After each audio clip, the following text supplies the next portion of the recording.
Hey y'all, it's time for another episode of Rolling Dice and Taking Names. Today the guys review Final Girl and Undaunted Reinforcements. And I will join Marty for a review of That Time You Killed Me. And in Taste Buds, the guys try the new Mountain Dew flavor Spark and a Reese cup with potato chips. Why don't y'all ever try like a healthy salad or something? Maybe a sparkling water or some juice, fruit. You ever heard of a banana? Hello, and welcome back to Rolling Dice and Taking Names. This is episode number 248, Psycho Killer. I'm Tony. And I'm Marty. And let me just ask you, sir, who's this by? Talking Heads. Oh, so good. So good. Were you a Talking Heads fan? Off and on. Off and on. I mean, it just, whenever I hear Talking Heads, you know what pops into my head. Burning Down the House? Yeah, This Ain't No Party. Wait a minute, that's not Burning Down the House. That's, This Ain't No Party. Ooh, this ain't no disco. This ain't no fooling around. Yeah, baby. Go.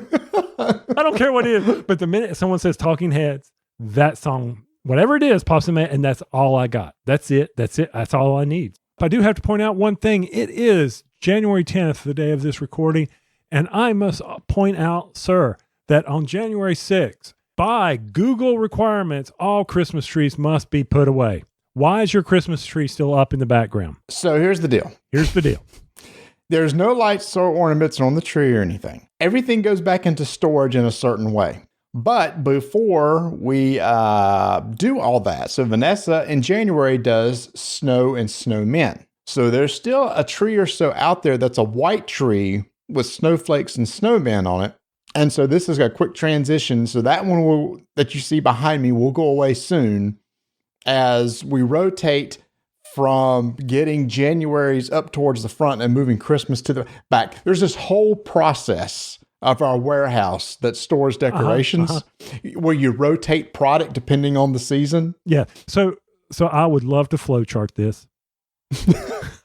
I would love to take this and sit down with Vanessa and draw out this flowchart process, see where it is, see my swim lanes, see who's got what responsibilities, and see how it falls back and what happens when there's a decision point, such as X tree is in the back where it shouldn't be. What's the decision point? How does it wrap around? How do you handle that break in the process? That would be something I'd like to see. And here's the thing: there's a room upstairs, and there's a storage area downstairs that we rotate stock right now. So all Christmas stock goes to the back, and Halloween stock comes to the front because downstairs we just have the Halloween. And yeah, this is really boring. But yeah, that's why the Christmas tree is still up.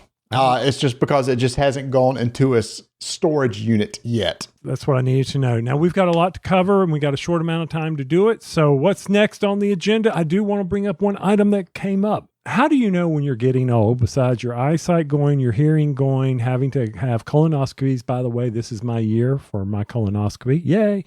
How do you know you're getting old? Aside from all that was covered a lot for me. So for me, it is when I do the remembrance videos of who passed away in the previous year. And I start looking at them, I'm like, I know a lot more of these names. These are people I grew up with. These are people I watched on TV. And I mean, we all know, just as Betty White passed away before she hit 100, and I got the People magazine. I don't think that's an error printing where it says Betty White turns 100, but I did pick that up. No, it actually came out the week that she passed away. So it was just really, really unfortunate timing. And then just recently, really bizarre when Bob Saget passed away right before we did this recording, who did Full House and America's Funniest Videos. Right. And some of the raunchiest comedy out there, but you wouldn't know. Yep. You would think, oh, this guy's a clean comic. No. And go listen at your own risk to Bob Saget comedy routines. I'll just say that. It was really interesting. They picked him to play the big father figure in Full House. All right. And then Marky Post passed away in 2021 from Night Court. Yep. And unfortunately, that led to a rabbit hole. And now all these Harry Anderson clips from Cheers are appearing in my YouTube feed.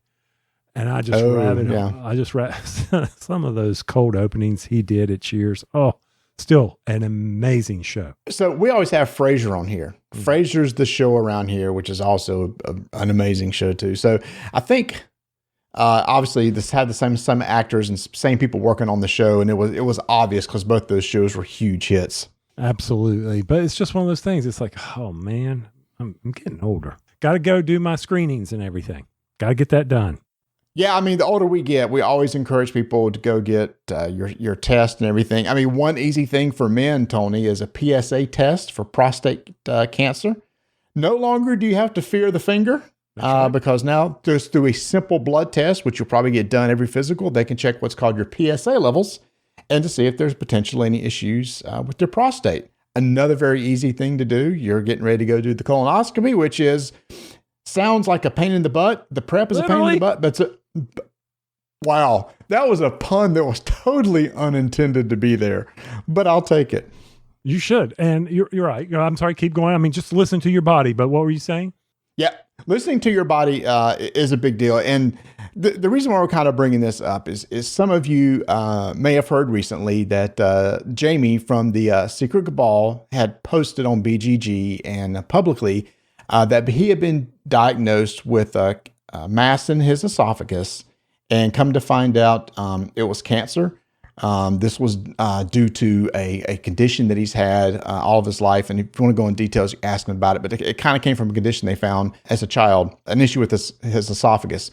And so right now he is currently being treated with chemotherapy and radiation.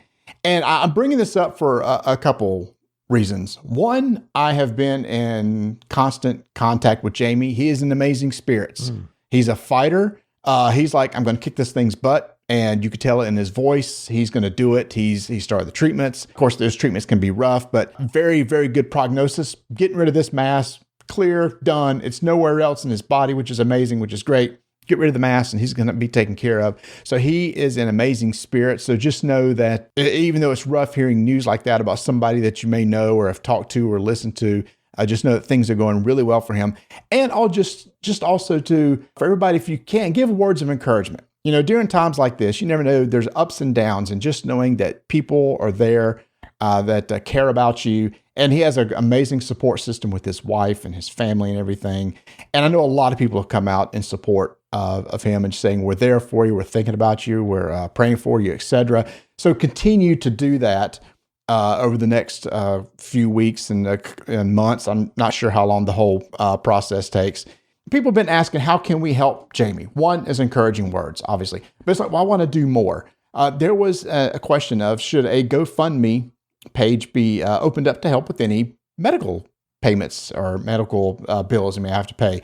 His wife said, let's not worry about that and do that right now. But you know what we can do? We can buy his merch, right? Mm-hmm. We can go to the Secret Cabal website. We can buy their merchandise where they make a little bit of money off that. Hopefully there'll be another Kickstarter this year. When there's a Kickstarter, just remember it's not only his job, but who knows? He may have some lingering medical bills he needs to get taken care of. I don't know his situation. I don't ask that stuff. That's all private. But I just know in stuff like this, a few extra bucks might be able to help for deductibles and stuff like that. You know, Tony, we've all had to deal with medical issues and insurance, right? Absolutely. And it's not a fun thing. It's something that you don't want to worry about while you're sick. You'll deal with it later, and people will come to support you. Like you said, Jamie, amazing guy, took me under the wing at Gen Con.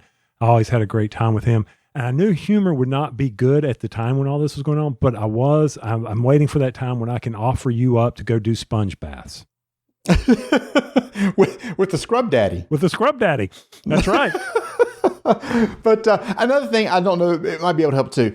If any of you happen to be cancer survivors, I know that sometimes getting support and encouragement from somebody who may have been through the same things that that person's been through is also encouraging, right? Hearing somebody who's gone through the journey and stuff like that. So anyway, I'm just throwing that out there. If you're a fan of the Secret Cabal and a fan of Jamie and consider him a friend or whatever, just continue sending encouraging words. He's doing amazing. I know he won't listen to this, but just know, Jamie, that we love you and we're thinking about you. And if you believe in the power of prayer, etc., you could do that too. It's just know just there's several ways that you can support him during this time. So I know that's kind of, Tony, a little bit of what a way to start the show, but it was meant to be a word of encouragement. He's doing amazing. It's an amazing prognosis. Wow. Diagnosis and prognosis, and it came out weird. He's going to get through this. He's going to kick the thing's butt, and he's going to be coming out on the other side, and he's going to be feeling a lot better because of it. Right. And in our past shows, I've always, and you've always listened to me talk about safety. Do this for safety. It's part of, it's experience. It's life experience. Listen to your body. Do things smart, especially in the world we live in now. Be thinking about your safety. It's just one of those things. Hold on. I'm really parched right now. I can tell. I'm kind of a little parched. I got a little stuff in my throat here. So we have a brand new Mountain Dew Zero Sugar to try. Oh, we're going to Taste Buds. Let me play this amazing intro right here. Taste buds. Taste buds. Taste buds.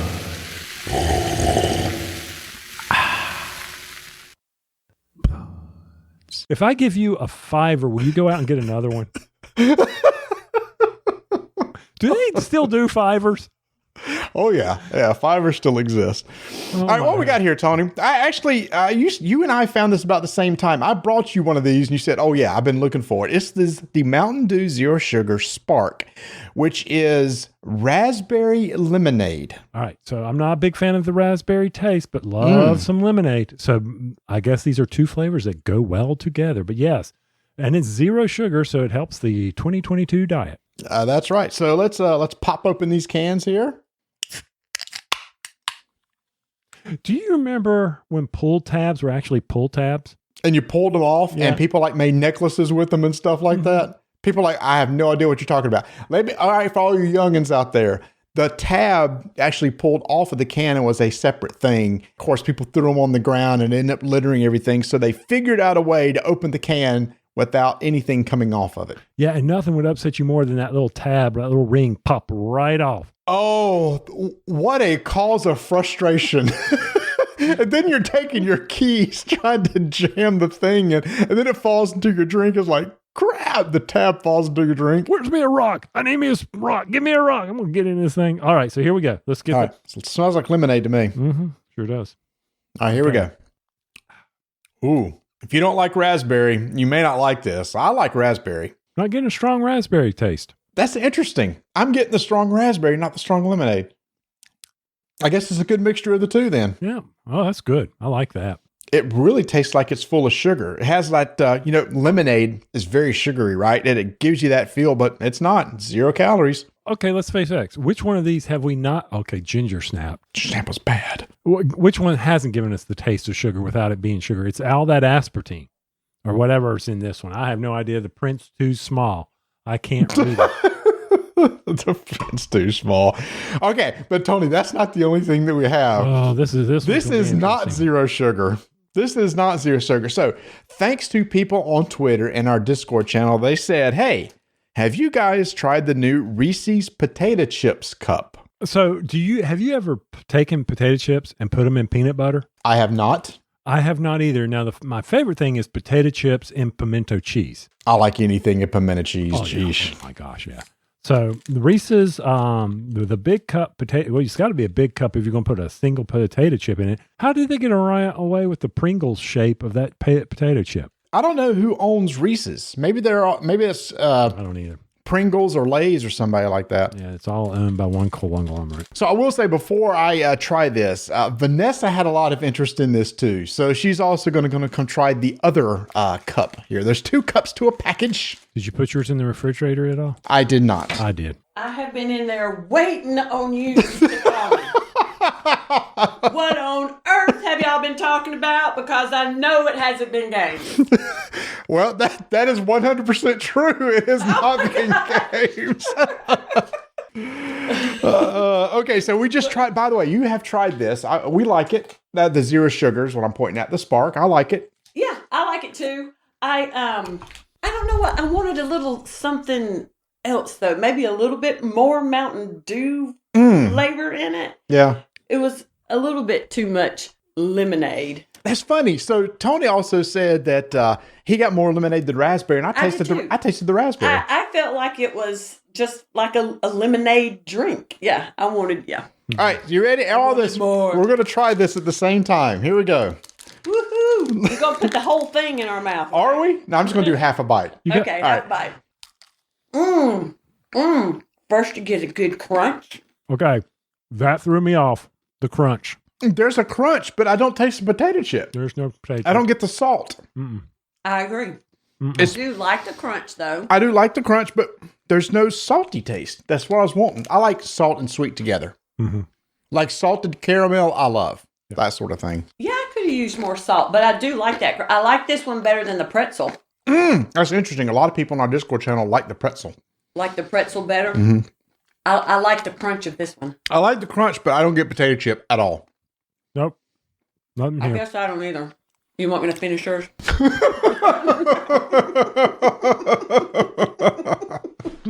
Wrong with that potato chip here. Oh. All right. How many calories? How many? I was going to look at the calories, and Vanessa ripped the package out of my hand.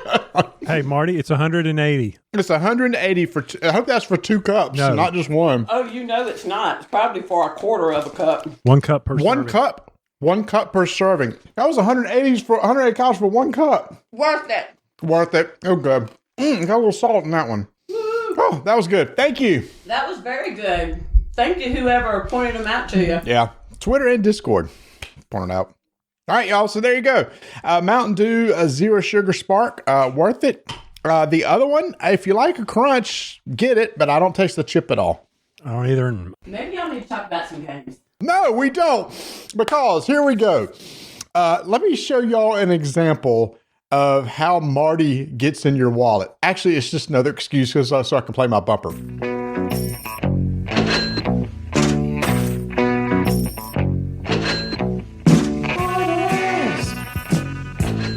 In your wallet. Making you buy things though you don't want it. All right, so I was at a mall down south of me in a town called Monroe, which I know is nowhere near you, but they have a big slot car racing store.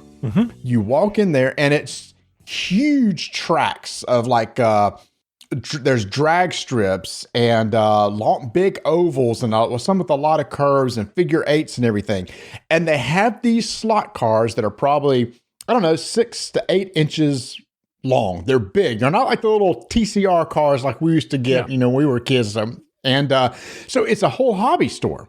So you go in there, you can get your chassis, you can build your engine, you assemble the whole thing yourself, and then it runs on a regular, like a slot racing car. You put it on the slot, and you got the controller just like we used to as a kid. And they have actual races every night where they compete against each other.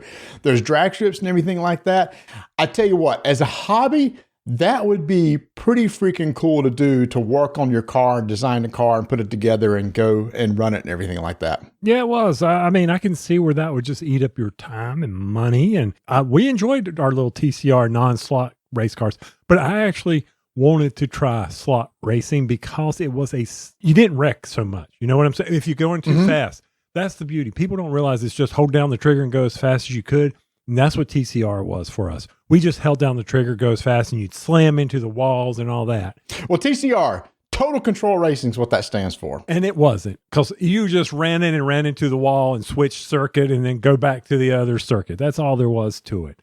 It was what he means by that is people are like, what are you talking about? Then in this rare racing type of thing, you had a switch on the controller and you could switch between lanes is basically what it was. So you could flip a switch and go to the other lane. In typical slot fashion, you have to stay in basically one lane the entire time. Right. And if you're going too fast going into the curve, you'll fly off your slot. Yep. And the same thing happens here. So I'll watch some of the races. Those guys have to control their speed as they go around curves because they'll fly off the slot and they have to. I didn't see how they did it. I don't know how they stop the race and they have to go over there and fix the car, or if there's some sort of penalty. I don't know. But there's big scoreboards and there's timers and everything that track your lap time and total time and all this. It is It is crazy. It's just one of those things I thought, I didn't know this existed, and it just looks really cool. Slot car racing. Oh, man, I did. I always wanted to try it because you think of it. I hate to say that it's like real stock racing.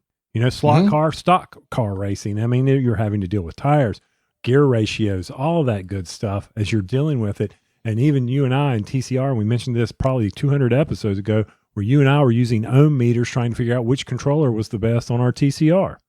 Mm-hmm. And it made a difference. It makes a We'd difference. find out, I want this particular car right here because you figured it would pull more current than what the other one would, thus increase your speed. So this is riveting stuff here.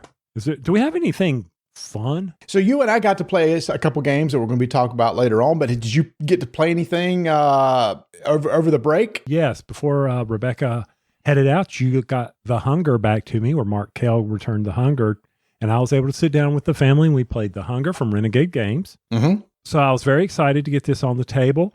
I went back and said, okay, how do we relearn this thing? Because I know if I go back and listen to our podcast that I would probably zone out again after you talked about it. I taught it to everybody, and Rebecca and her boyfriend loved it. They thought it was an amazing game, and they liked how it was his first intro into a deck builder. I think for a deck builder, it was a great game to start him with, instead of like Ascension. And I don't have a copy of Dominion anymore. It's gone. I sold it a long time ago. Anyway, it's one of those things where they were sitting there, but Donna absolutely did not like it. Why is that? Well, first off, she burned up, so she hated that. That was not That's fun. hilarious. I know. I'm sorry. Thematically, I think that is so funny. If you don't get back to the castle by the time the sun rises, poof, you're gone. No victory points. And I think a lot of it comes down to the fact that she's not familiar with these types of games, even though she enjoys them. And I need to remember to coach her along. Like, she spent way too much time out in the forest. She needed to get back. She needed to learn how to get those humans out of her hand, how to digest them. But you waited too long, and now you're never going to get back. She did not have the speed to make it back. So I think a lot of that. So they enjoyed The Hunger. And then, of course, I got to sit down recently and played 3-person 5-2-1-1 with my mother. And wow. 3-person 5-2-1-1. Yeah, that's right. 3-person. Okay. That game definitely shines at 4 and 5. Do you remember that when we played it at Gen Con many, many, many moons ago? Vaguely. I remember that the 5-2-1-1 had to do with how you played the game. Each person has 5 cards in their hand. On the first turn, they play 2 cards, draw 2 cards, play 1 card, play 1 card.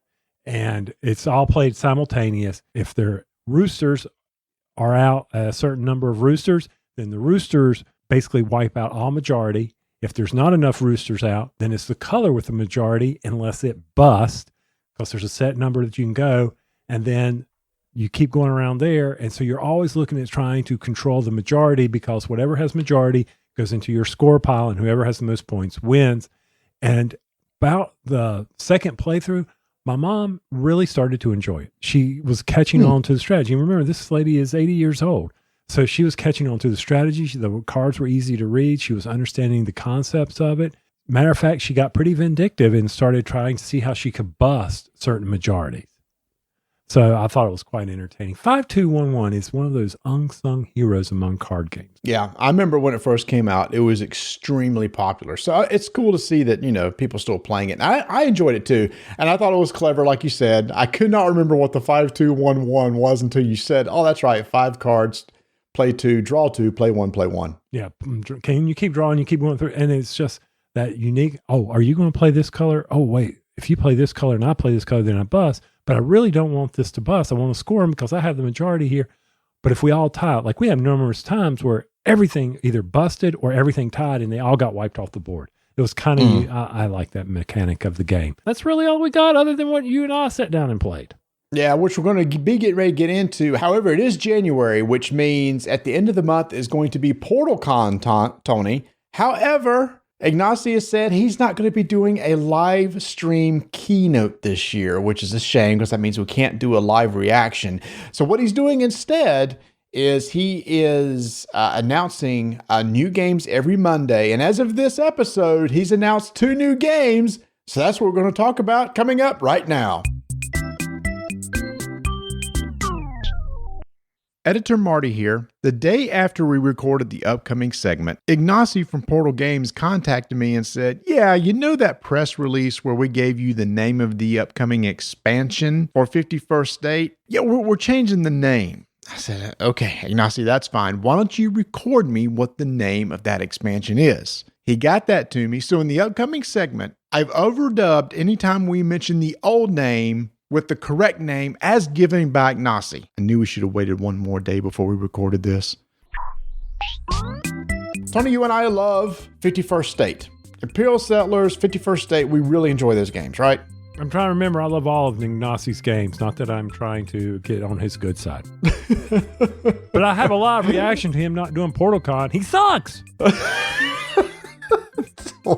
Wow. He's paying for this part right here. It's just truth in advertising. What is it? What is it? What is the problem? What's this thing about marketing?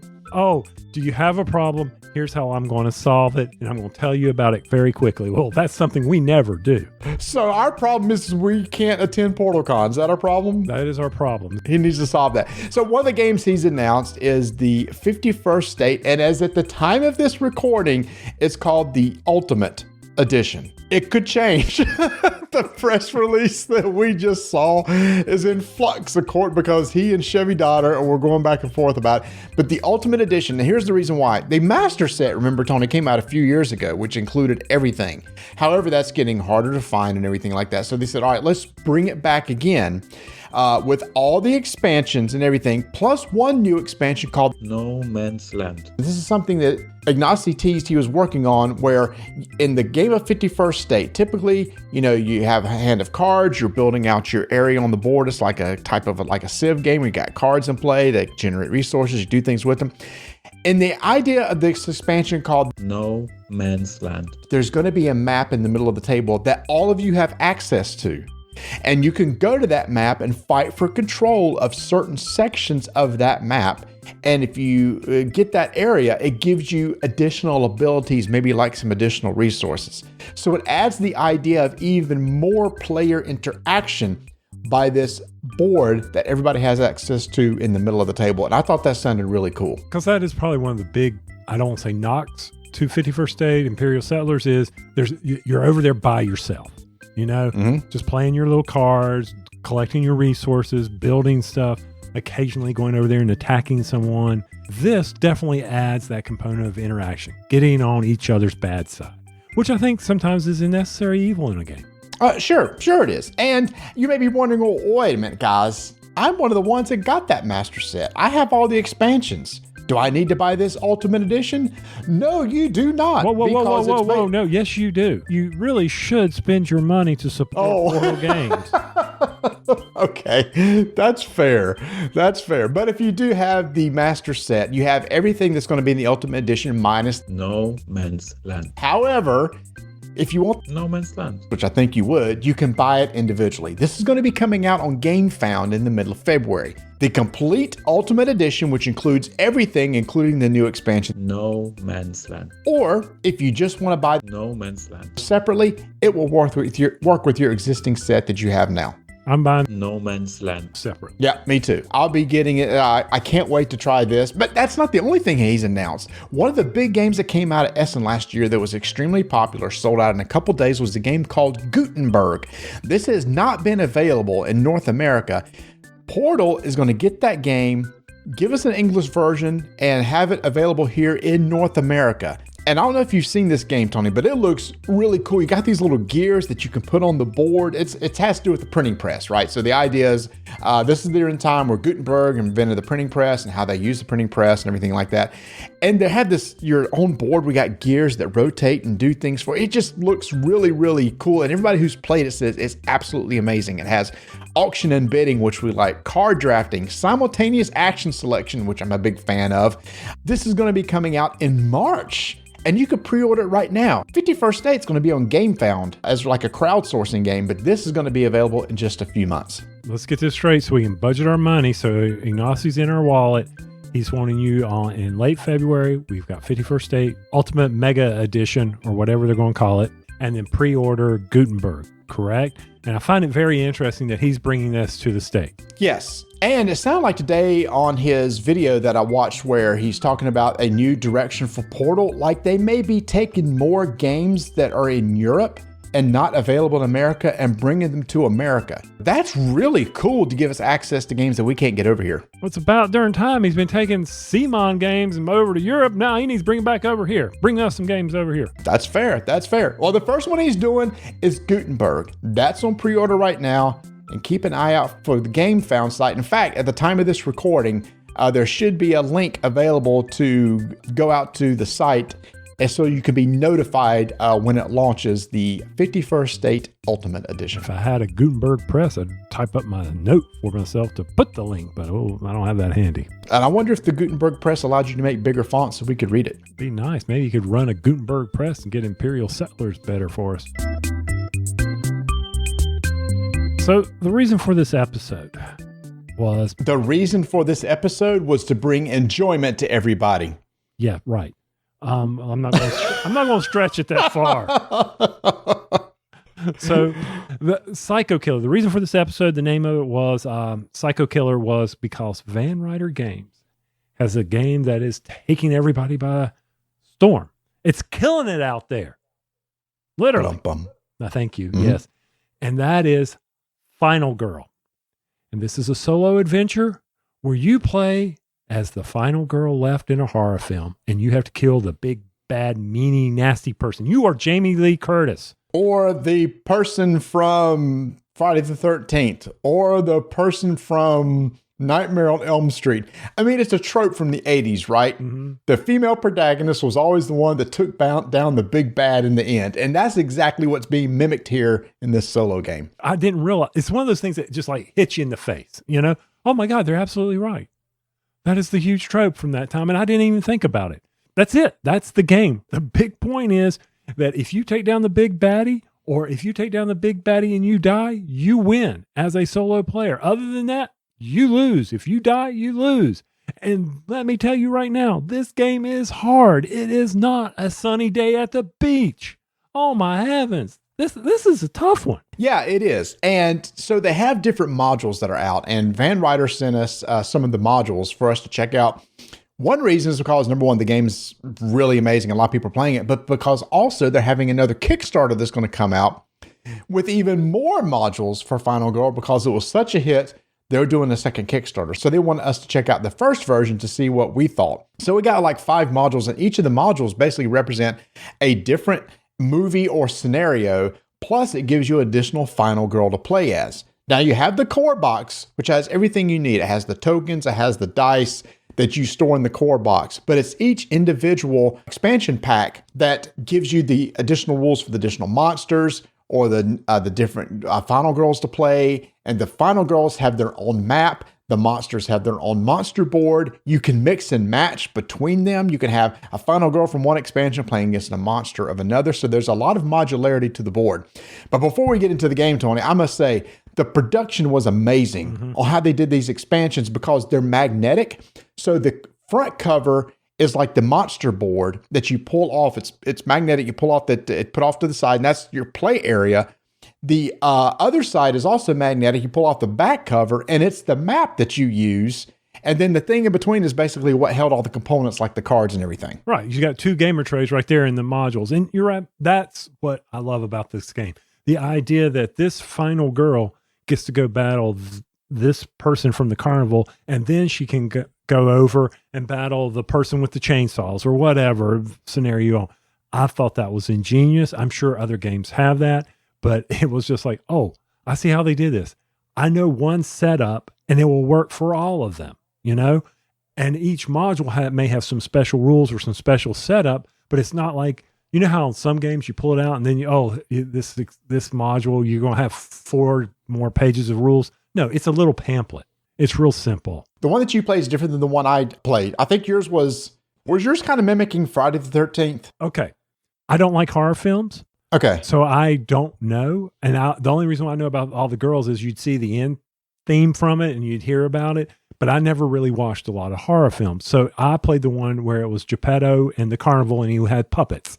Oh, no, that was totally different. I know you got the other one that was kind of the basic one that a lot of people use for the first game. So you did the Geppetto. So very interesting. I'm not sure what that mimics. Now, the one I did was called Mr. Fright, which basically mimics Nightmare on Elm Street. Okay. So in that one, the map is basically a little neighborhood and the monster is chasing you, but the only time you can kill the monster is when you're asleep. So it has this concept that you go to sleep.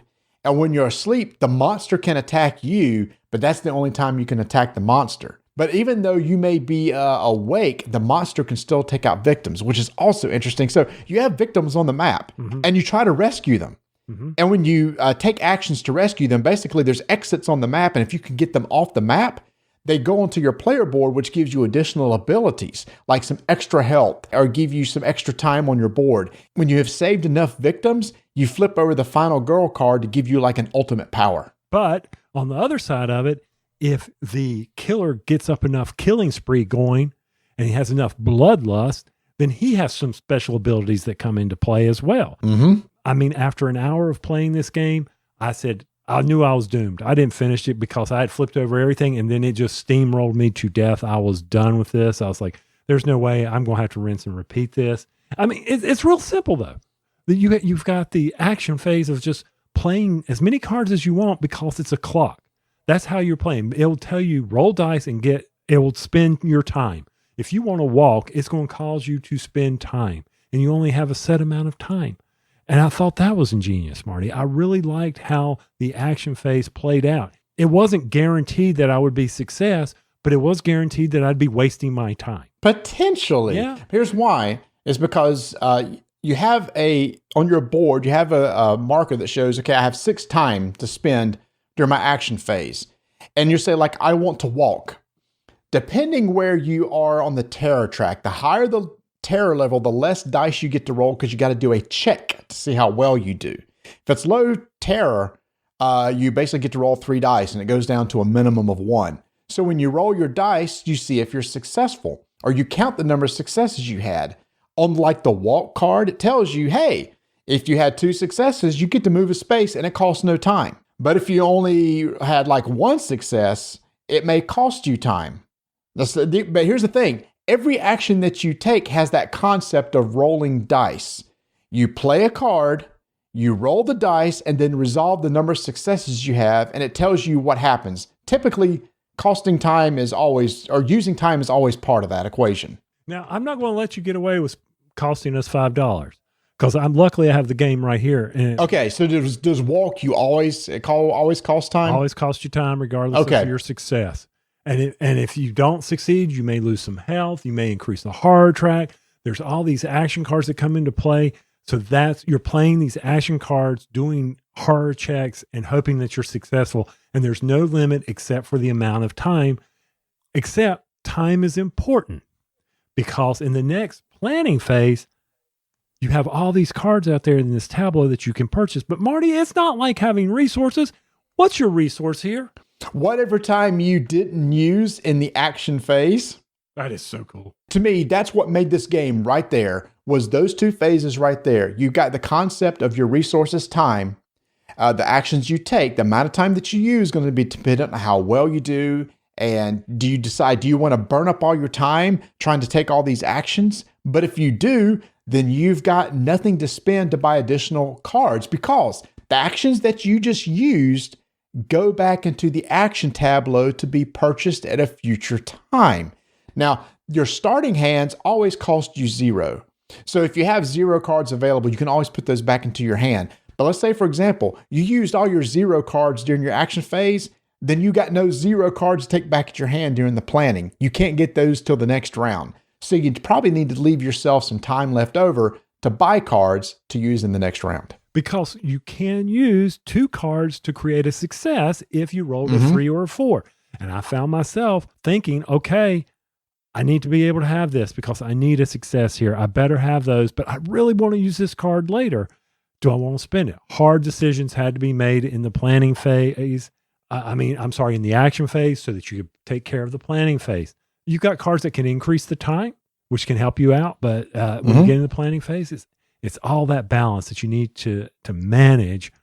And it's fast. It's very quick. And then it's now time for the killer to come after you. It's his turn. And he has basic actions that he'll always do. Typically, it's like attack somebody in your space. Mm-hmm. After that, you draw a tarot card, and the tarot card is like an event deck for the monster or the killer, and it's always bad. He'll maybe be running around chasing you, and that's how it gets him to move and do things. One of the things it did in the scenario that I played, it was said, okay, guess what? You're now asleep. You've got to deal with the killer for a little while. See, and this is probably one of my negatives. I had some confusion when I was playing mine because I wasn't understanding the tarot card because I had minions. And I went to the forums and I was trying to understand it. But if you have a minion, does the killer and the minion activate? They weren't as straightforward. And they had this like box that said, okay, target the hero, move, and attack. And you only attack if you're in their space. And then it had a little down arrow. And it said, do this. And then it had another little down arrow. I'm like, okay, am I doing each of these steps? I got myself all wrapped around the axle on this. I wasn't really sure. I had to go to the forums and try to decipher what some of this meant. I was reading from the developers. It was quite clear. Oh, wait, we left that out. I was like, oh. Okay. So there's going to be, I think they're going to come out with some FAQs on this. Okay. Very cool. So the monster activates. And by the way, the more bloodlust he has that he gains over time, when he attacks, he does more damage.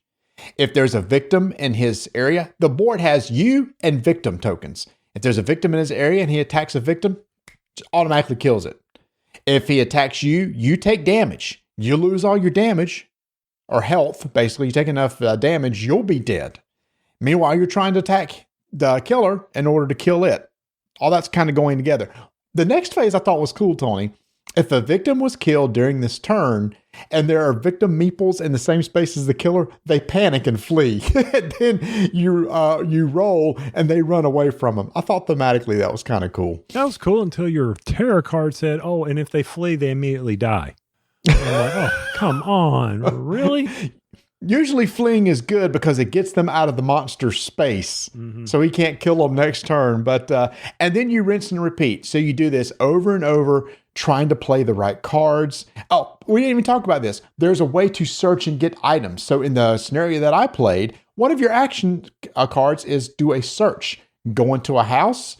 I could get a search or get items such as like shotguns, knives, etc. You can put them in your backpack. You can hold up to 2 items in your hand, and you can have as many things in your backpack. So you collect all this stuff to make you a better fighter, give you more damage. So all that's part of it. Now, Tony, what was interesting in the one that I played is you just can't walk willy-nilly into somebody's house and start searching. Instead, there was an action called convince. You had to successfully roll a convince check to convince the people in the house to let you come in to search the house. And see, in mine, I never got to the chance to search because in mine, there's traps. A trap laid out, and it kept me from moving without having to move cards. And every time I moved through that area, it trapped me. And I was like, okay, I think I'm doing this wrong. So it's one of those things where I got to keep digging into the rules. Make sure you played it right a couple of times. But that's fine because there was no way I won this game. No way. So if I want to win, I'm going to get better and better at it. And again, you can mix match.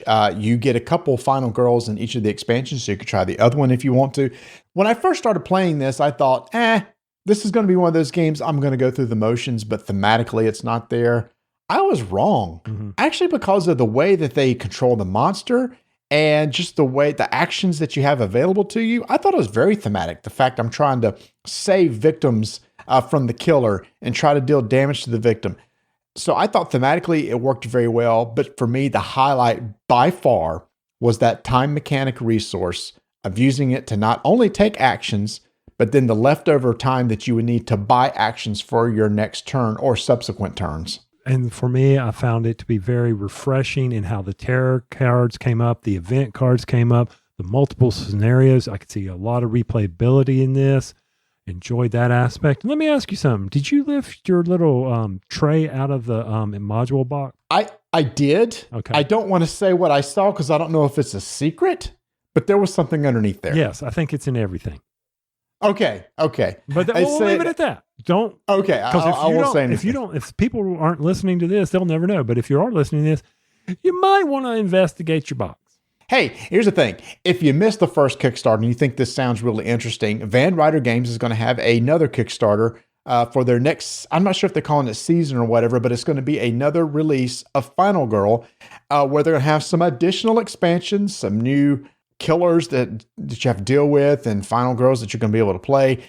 So keep an eye on that. I know, Tony, that a hot game from them years ago was another solo game called Hostage Negotiator. I never got to play that one. I know it has the same designer as Final Girl and Hostage Negotiator, but Evan Derrick also worked on Final Girl, who is also with Van Ryder Games. So I know a lot of people liked it. So I don't know if it kind of works the same way because I never got to try it, but I do like this system. I really like the theme of this system because I like the whole horror movie thing. So if you're interested in this, I would say, hey, go to Van Ryder Games and just buy it. However, they're all sold out there. They're sold out at Miniature Market, which is why they're probably doing another Kickstarter so they can get more print runs. I believe the Kickstarter is going to have some of the existing stuff they had already released, plus additional things. But I love the cost point of this. I mean, if they had it in stock, like the core box is only $20 and then each expansion is only $20, that's a lot of game for not a lot of money, in my opinion. So definitely keep an eye on the Kickstarter. Final Girl. I'm not really big into solo games, Tony, but I've been getting into it recently with the Lazarus Bridge that we talked about last time, which is the David Thompson game. And this game, I think, thematically is done really well. If a solo game has a good theme and an interesting action mechanic, I'm definitely interested in trying it. We have been a huge fan of the Undaunted series from Trevor Benjamin and David Thompson ever since it was released from Osprey Games, a few years back when they first released Undaunted Normandy. And Tony, this has been basically a 2-player only deck builder set where you're going to be playing campaigns during World War II. Soon after that, another version came out called Undaunted North Africa, which is just different settings, a little bit of different mechanics of how you treat the units and everything, but still a 2-player deck building game where you're playing through different scenarios that happened during the North Africa campaign. Your friends come by and say, what are you two playing? We'll go. We're playing Undaunted by David Thompson. You know, it's a Thompson. We love it. It's like a Monet. It's a Thompson. And they say, really? Can we play? And we're like, no. No, you can't play. This is 2-player only. So you just go sit over there and watch and wish that you could play. That's right. Go get your own copy. By the way, go over to miniaturemarket.com where you can get your copy of Undaunted right now. Or Osprey Games. Go to their website. But anyway, now you can come join us. There's an expansion, the reinforcements. I'm excited. I was like, oh, we got it. So I wanted to see how this is going to play out for us. So reinforcements doesn't add any new tiles or anything. You're still playing in Normandy or North Africa using the existing tiles and most of the unit cards from the other 2 games. You need, number one, you need one of those base games in order to use reinforcements. It is not a standalone expansion. For example, North Africa was a standalone expansion from Normandy. So let's just make that totally clear. You got to have one of those other 2 in order to play reinforcements. But if you do, now you can do 2v2 games with a whole new campaign book set up to where it's like, all right, here we go.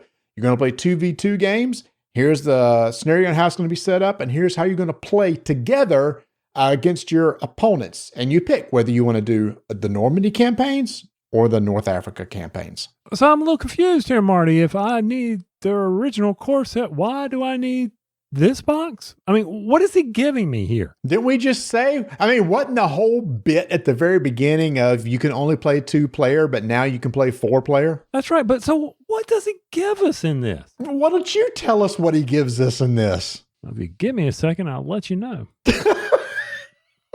See, he does this. He throws stuff my way, expecting me to have the answers of something he's asking about. So why don't you just answer it yourself? Because that would require research and knowledge. And I don't have that stuff.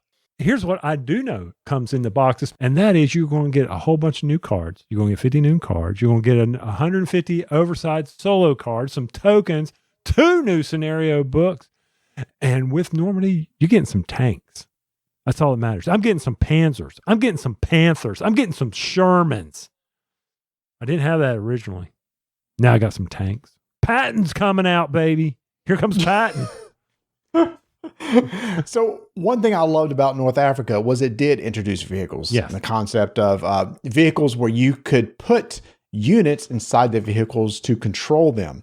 Even though you get tanks for Normandy, it's not a one-to-one comparison. There's not like the cards you have in North Africa where you assign units to use the tanks. It's just you have a tank token on the board that you can use to move around and attack, etc. So I just like the idea of the concept that now there are tanks in Normandy that you can use. Also in the box, it includes the 4-player support, which it gives you some additional tokens and some additional units that you'll use. And we'll talk about how the 4-player works in a second. But Tony, I think the thing I love the most is you get this huge reinforcements box with a lot of empty space.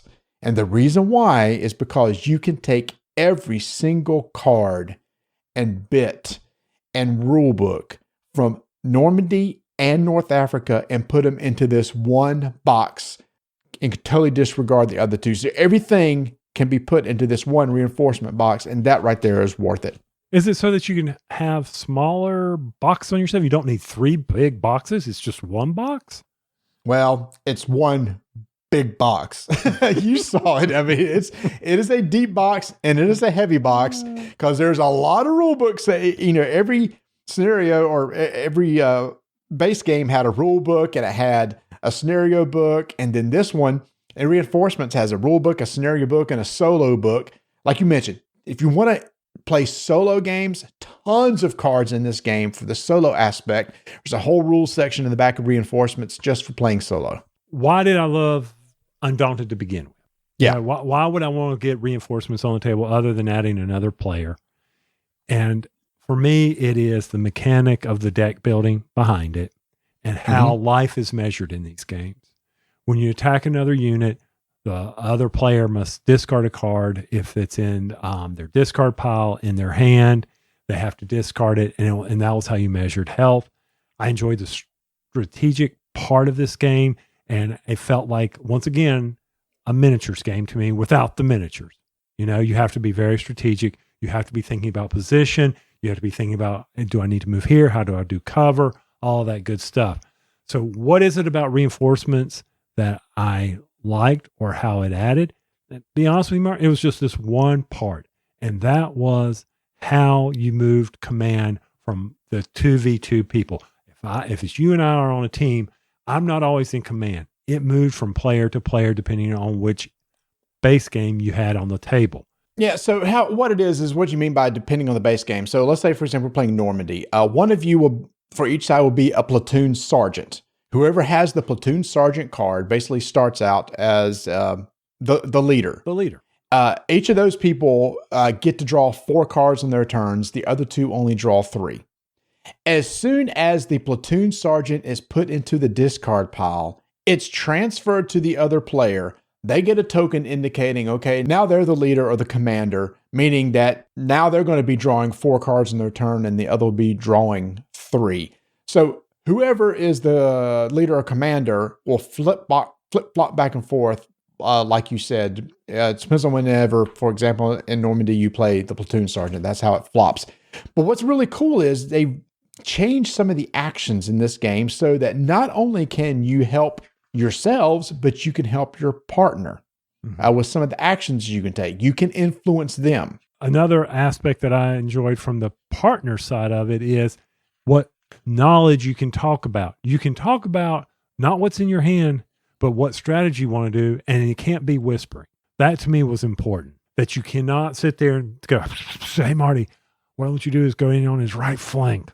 But, it's open knowledge to everybody, but not what's in my hand. That came up a lot, right? Because I was playing with Bert. One of the things you can do with another person, you can guide them. It's like, look, I got a card that I can guide. And guide means I can move another token on the board, so I can move his token if you wanted to get in better position on his next turn. You and Mark heard that exactly. You heard what was going to be coming, because how the turns happen is the commander of one team goes, then the commander of the other, then the other player on the first team goes, and then the second player on the second team. So it alternates back and forth between teams. So the other team would have a chance to react based on what they just heard amongst the table talk between the two teammates. Now, is that thematic? Well, of course it was. Somebody had Enigma. That's right. We were breaking codes. True.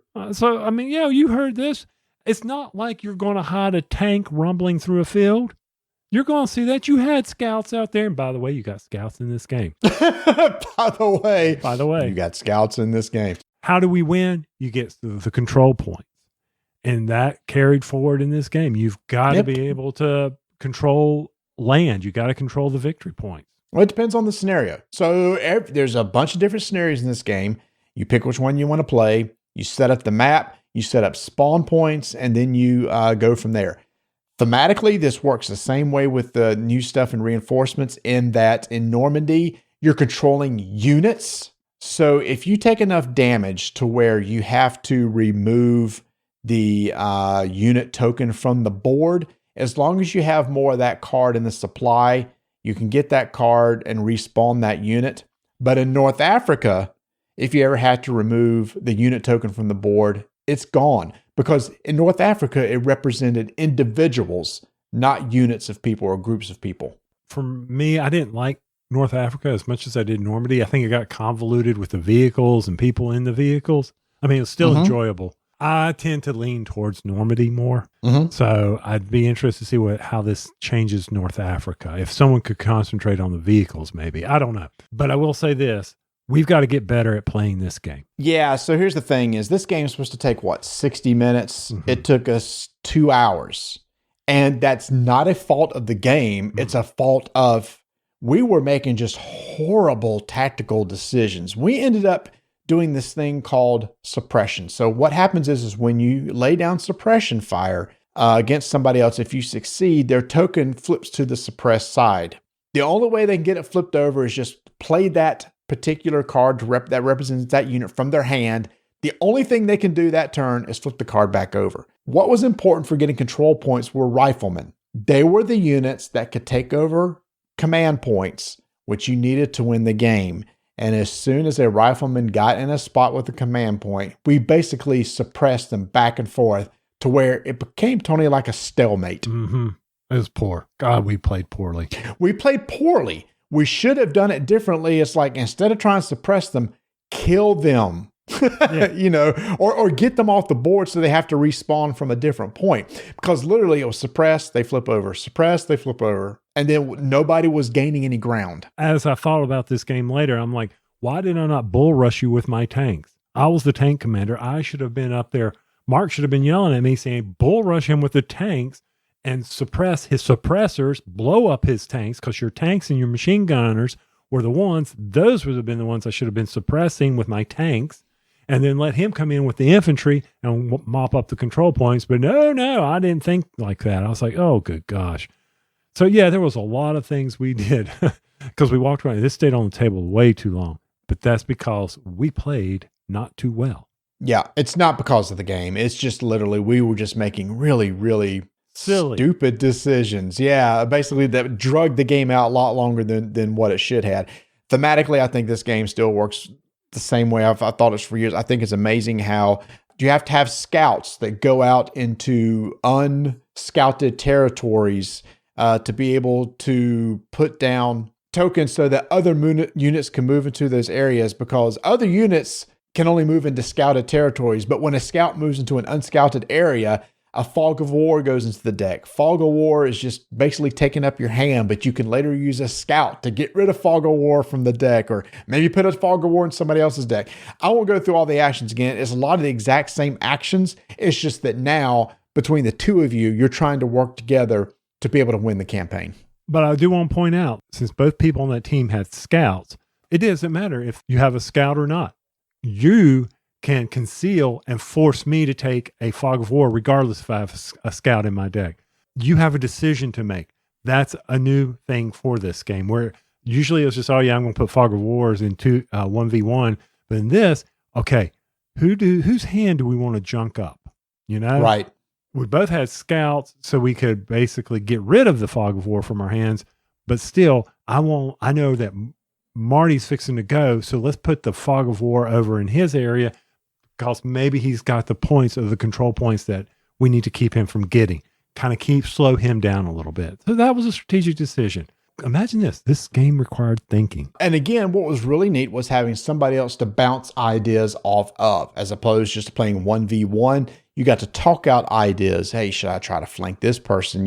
Who should go here? Where should I put here? Should we put somebody here to guard this control point, etc.? So very well done. This is another one of these games, just like we talked about in Final Girl. If the theme fits what I'm doing, I'm going to be very excited to play it. And this one does. We've always liked our deck builders. Tony, you hit the nail on the head. This feels like a miniatures game, except with deck building mechanics, as opposed to just, on your turn, I'm going to move a mini and roll some dice. Mm-hmm. And measure and argue over, is it really 6? Let's talk about that. I will say combat is super straightforward in this game, right? It's very easy to determine, okay, here's how many dice I'm rolling. How far am I away from you? What's the defense of you in the area that you're in? I need to exceed that value when I roll my dice. Right. Very straightforward when it comes to combat resolution. Right. Super easy, barely an inconvenience. Exactly. Which I got that t-shirt for Christmas. Vanessa got it for me. I'm glad she got it for you. That way you don't have to say it. You can just point to your shirt. That's right.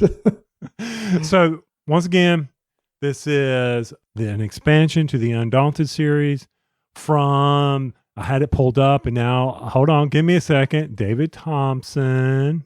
Trevor Benjamin. There's a whole lot of names here over on the Osprey site. Well, who are all these people? It's a Thompson. Just go with that. And again, if you have the 2 base games, I think this is worth it just to be able to combine everything into one. Now, I will tell you, there's a lot of rule books now in that one box. A lot of books. And when you're setting up, like if you're doing Normandy, you're going to have to reference 2 books. If you're kind of relearning the rules, you need the core rule book from Normandy, the core rule book from Reinforcements, the scenario book of Reinforcements, kind of all at your fingertips, ready to go so that you can look up stuff. Once you kind of get it memorized of how the different actions work with all in the different units, it moves pretty quick, but you may be flipping through a lot of books at the very beginning if you haven't played in a while. Undaunted Reinforcement by Thompson, Benjamin, Turtsky, and Digby. Is that better? I still love it. I recommend Reinforcements highly. I hope this series continues down the road with even future locations, areas, armies, etc. Yep. Get me some planes, Thompson. Let's go. Planes and ships, baby. That's what I want. There you go.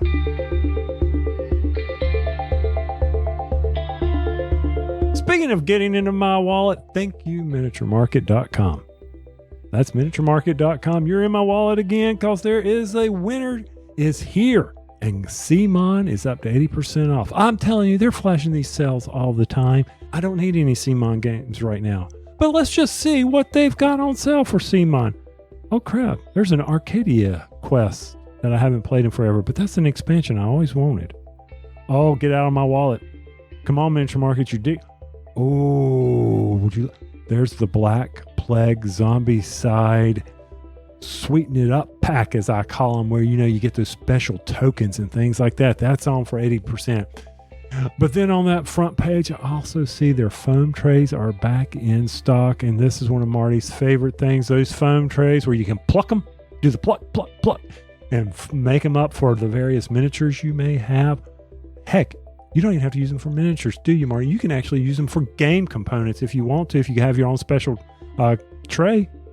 Oh, that's right. So the trays fit in one of their special bags. I swear by those trays. They're solid, well-built trays. They're very stiff on the bottom. They will protect your miniatures very easily. And the nice thing about the pluck is that you can configure the compartment of where you put your pieces or models for every model that you have. You can make it, custom. Then, of course, on the main page, just be sure to check it out because Tabanusi's out there. We talked about it. You can go check it out. If you missed our review, click on the link over there at Miniature Market. You can listen to us fools talk about Tabanusi, one of my favorite tea games. Adventures of Robin Hood. Hopefully, we'll get that on the table soon. And Bequest as well. All that's there. We're going to be talking about that in future episodes. Looking forward to that. Be sure to go over to miniaturemarket.com for all their wonderful stuff. Let them get in your wallet so that you can have that new game to play.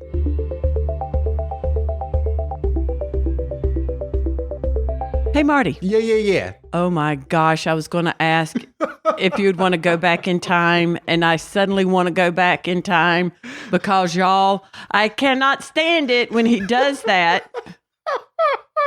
And then when he also says, super easy, Barely an inconvenience. I cannot stand it. But you bought me a t-shirt for Christmas saying that. Because I thought maybe you wouldn't say it anymore. And to show you how much I love you, because it must be a lot if I bought that t-shirt. He says it all the time. And for those who don't know what we're talking about, it's a comedian, Ryan George, who does screen rants, but like movie pitches. And he has several lines that he uses in every single one. No, he doesn't. He has 2 particular lines. And one of them's, yeah. So it's very obvious that we did not know what each other was going to say when we started this. Otherwise, I wouldn't have done it. I'm a little giddy because I wish we could go back in time. As in, this is the second time we're recording this because I wish in the past I would have verified that the SD card that we were recording on was not corrupted, and it is. Yeah, so we recorded a whole segment without yeah, or whatever, and it was wonderful. Now we got to stop and start over again. Well, this was the present, so we'll see how maybe the future recording goes. And the reason why we're talking about the past, present, and future is because Vanessa joined me to play a 2-player abstract game called... Hey, do you remember that time I killed you? No, I'm sorry. The name of it is That Time You Killed Me. Yes, it is. It's that time you went, yeah. Barely an inconvenience.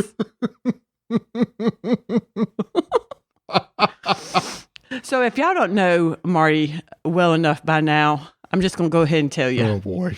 This is not going where I expected it to go. He will tell a joke 1,000 times. So now suddenly I'm thinking of those Geico commercials. You might be your dad. You might be your dad if you tell the same joke from 25 years ago today.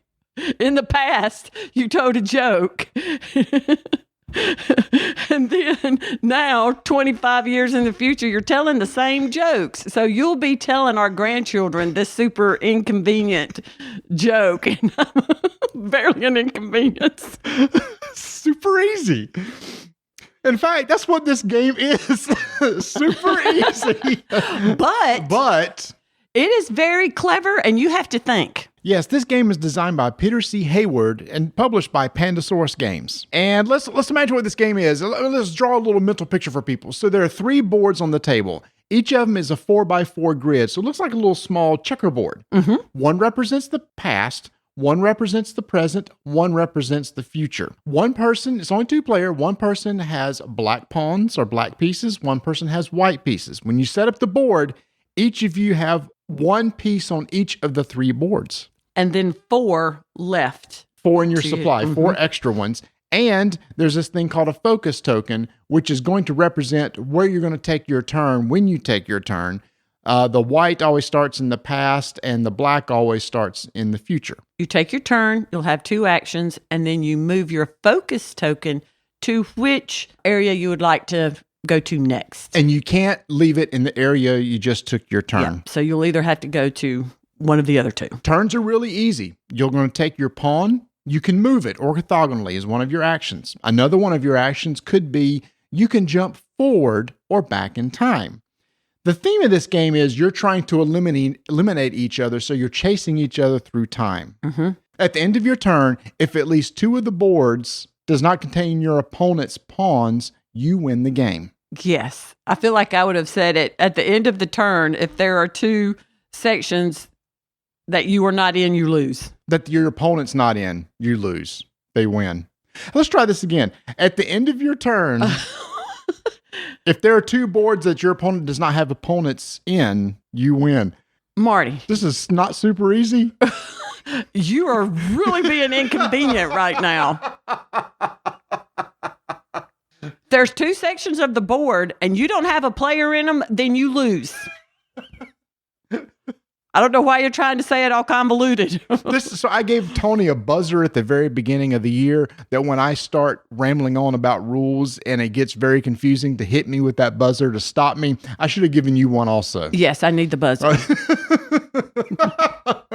All right. So The interesting thing is, The though, listeners have already buzzed out. they have already buzzed out. When you travel forward and back into the future, the concept is if I'm on the board that's the past and I can move into the present, move Or the one up to the next board, you're going to take your piece and move it to the exact same location in the next board if it's available. That's called moving into the future. When you move into the past, you take a piece and move back one to the exact same spot if it's open. But here's the thing. Then you put a copy of yourself on the board you just left. That's what you have extra pawns on your supply. That's how they get onto the board. So that's how you get more pieces onto all the boards. We do need a video on us when we do this because I had my mouth open to say that. I would, and then you started saying it because that's what I was going to say. When you move backward in time, you leave a copy of yourself in whatever time dimension you were in. Ooh. But see, that's not the whole gist of this game, right? There's 4 different modules in it. Yeah. And that's where the really interesting mechanics come into play.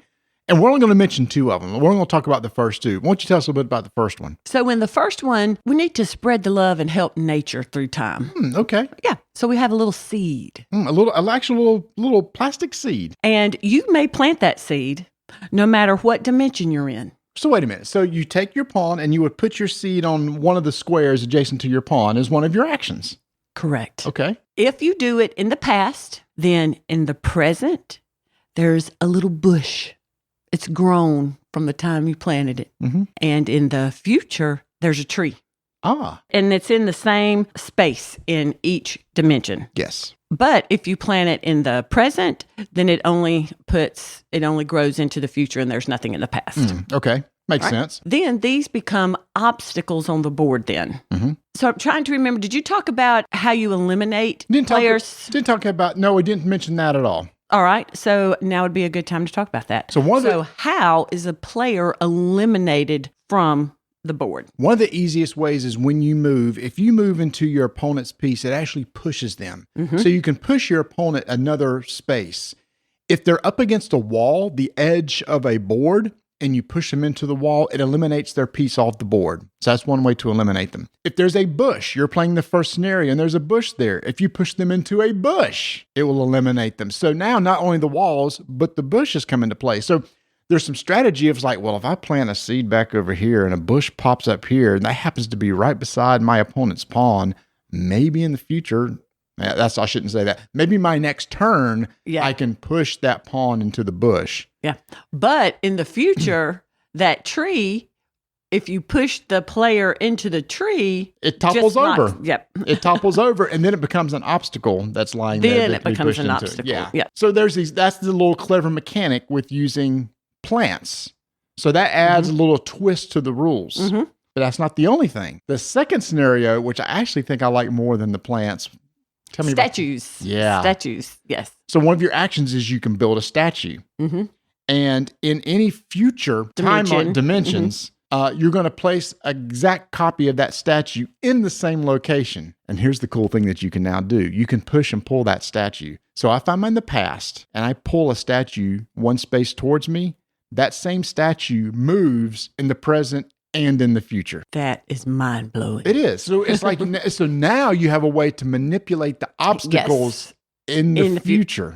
Very simple, very basic, but it's very cleverly done to where you're really thinking and looking and moving around. And you have to remember when you move back in time to put another pawn out, because if you don't, you'll be minus your pawns before you know it. So that's how you get more pawns on the board. So if Vanessa eliminates one of my pawns, I can always take one and move it back in time, one space, in order to make a copy of myself. Now, once my supply of pawns are gone, that's it. I obviously can't do that anymore. And in the couple times that we've played it, we've had a couple different scenarios. There were one where we called it a time loop because the way it was, we just kept moving the same 2 spaces over and over when we were going around. And I can't remember how that finally resolved, but I remember saying That's how it finally resolved. I was trying to be too smart. So here's the thing. You try to think several turns in advance, And I was overthinking it. And Vanessa will say, you way overthought this. And I actually positioned myself to where she eliminated 2 pieces at once.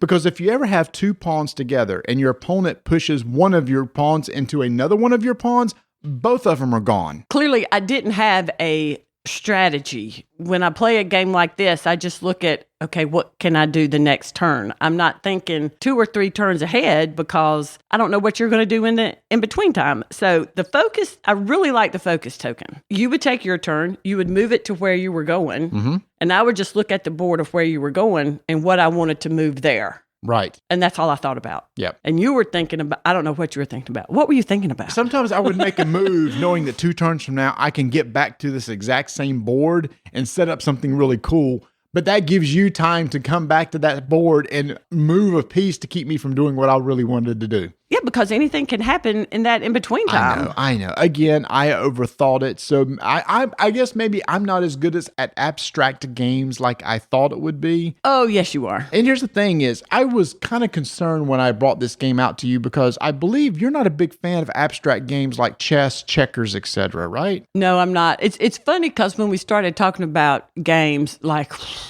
many years ago, oh, what games you play as a kid? You play checkers? Not really. Checkers was okay. Chinese checkers? No. Chess? No. What was the other one? Backgammon? No. I didn't like any of those games. I'm trying to think, what did I play?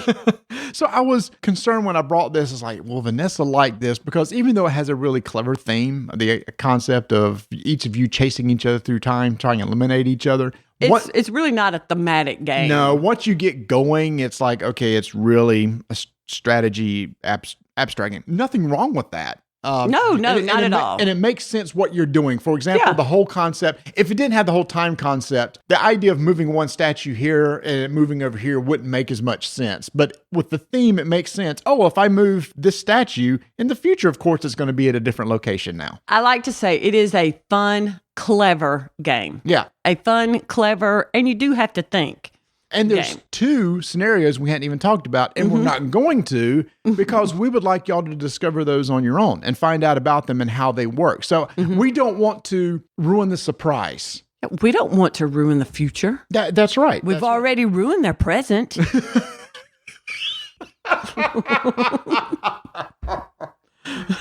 Which they're listening to in our past. Oh my gosh, that is so funny. Oh, so anyway, That Time You Killed Me. I think this is a very clever 2-player game. I agree. This is one of the things you can bring out with your friends. It plays fast. The setup time is almost non-existent. You just pick which module you want to play, set it up, give each other the pieces, and you're off and running. I agree. I absolutely agree. So if you're looking for a quick 2-player abstract game, then I think you might want to check out That Time You Killed Me. Again, remember, there's 2 scenarios we hadn't even talked about that you might want to, get the game and find out what they are on your own. No?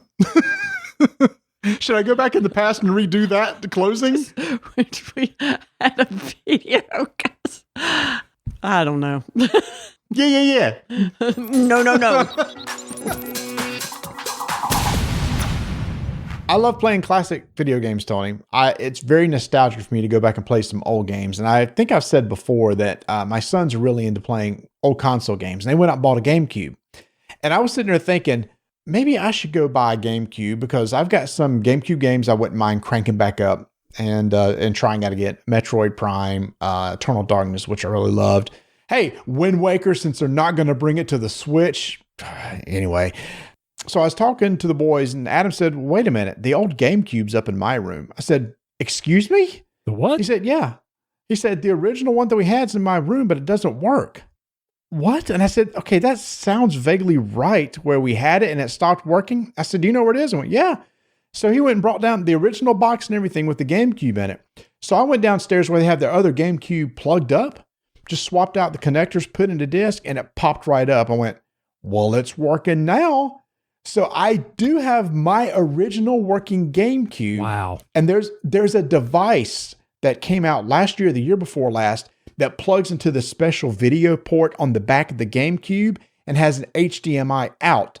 So you can plug it directly to your TV. So I'm thinking about getting a GameCube controller. I think I may have one around here. The one I tested with was really messed up. But getting an original GameCube controller, finding my old Wavebird and I'm going to hook it up to my big TV and play some old GameCube games. The Wave Bird. I haven't heard that in forever. The Wave Bird. Oh, man. See, and now that they've come out with that, I should be able to take my Xbox 360. It did not have an HDMI connector to it. So I should be able to now do that, right? Because those converters are out, right?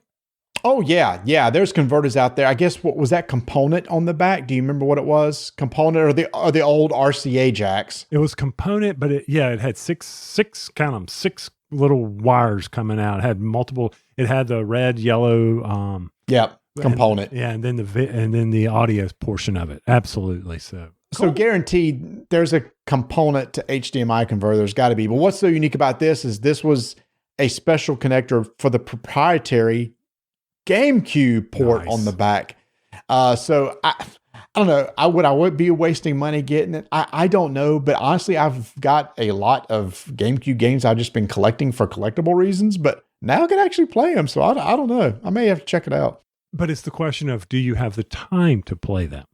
No, I don't, because I don't have time to play video games that I've got now. Dude, the Switch eShop is tearing me up. I keep buying stuff and I never even install it. Oh, it's on sale. Oh, look, I got a gift card that I use my $5 monthly GameStop thing on. Hey, I'll buy it. Exactly. And I just did that with Subnautica on the PlayStation. Bert's like, you got to try this.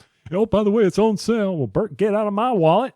But sure enough, I dropped $15 on it. I'm like, oh, man. And then there was something else that just popped up on sale, and I can't remember what it was. I was like, Ubisoft is having a huge sale, and I can pick up all these packs for Valhalla if I want to. I told myself, I'm not buying any more of this. I'm going to finish this stupid game and move on to the next game. And I told you about Tales of Vesperia. If you wanted to play a Tales game on the Switch, it's on sale on the Switch right now. Yeah, I saw that and I was like, well, I've got all these other eShop games that I haven't downloaded. I got Pokemon still in shrink wrap because my daughter could not break away from Breath of the Wild to crank up Pokemon while she was here. Oh, yeah. I was like, sweetie, funny. We got to trade. She's like, Daddy, I'm busy. I'm in the shrine. I got to do this. I'm like, I want to trade some Pokemon here. You're 26 years old. I'm 55 years old, and we're trading Pokemon.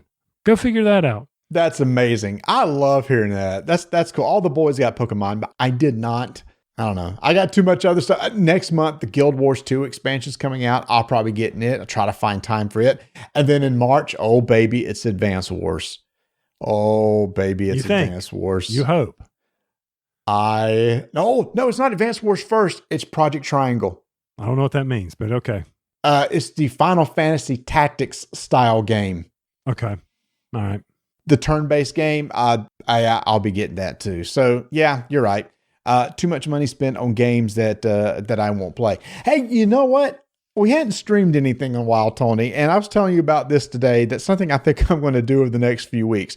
I need to resort all my Arkham Horror cards. They're in a shambles. I've got a bunch of unopened packs. I've run out of space in my crate for storing them. So I found this really nice storage solution on Amazon. And I think what I'm going to do is one Saturday afternoon, I'm going to sort my cards. And I thought, you know what? I'm just going to turn on a camera and have people come and join me, and we'll talk and chat and stuff as I sort cards all day long.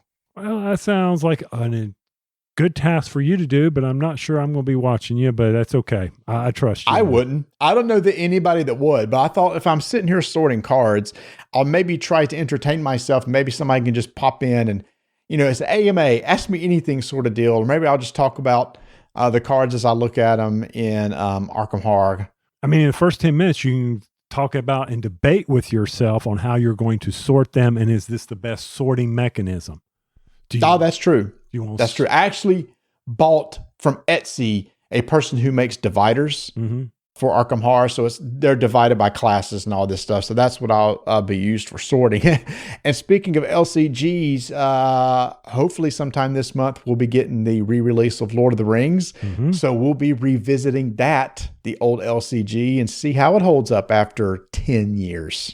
I found my original, not the TCG, but the LCG. I found those this past week, and I was like, yeah, why do I still hold on to these things? I know, didn't have to, because they got the new expansion coming out. Yeah. Oh, well. But, with that in mind, and I know your card is short on time because of somebody's new recorder just doesn't know how to format a card or something. You got problems over there. I don't know what's going on. I know we're limited on time. Just keep rolling dice and taking names.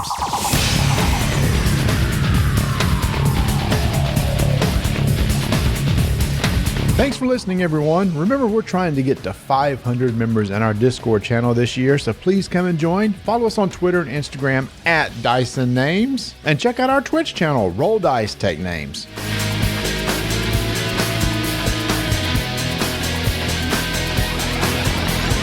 I'm so glad you got a new recorder, Marty. I hate you didn't get a new SD card. So how much time's left on that card before we got to get out of here? Oh, dude, I got more than enough.